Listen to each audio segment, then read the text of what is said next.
How to fix Disney Plus not available in your country. So if you want to fix the Disney Plus not available in your country, then first, if you open up your Disney Plus, go with www.disney+, then it will say, sorry, Disney Plus is not available in your region. So to fix this, what we're going to need is something called a VPN, also known as a virtual private network. This is going to be responsible for changing our online location so we can trick Disney Plus into thinking we are from another country or region rather than our real location. So you can simply choose any VPN that you're comfortable with. You can go with Microsoft stores and you can simply download a VPN of your choice.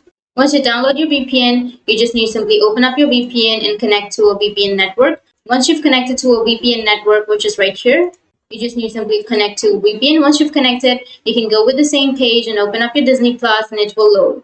And you can use your Disney Plus. That's how you can fix your Disney Plus not available in your country. And if you have any questions, feel free to comment below. Thanks for watching.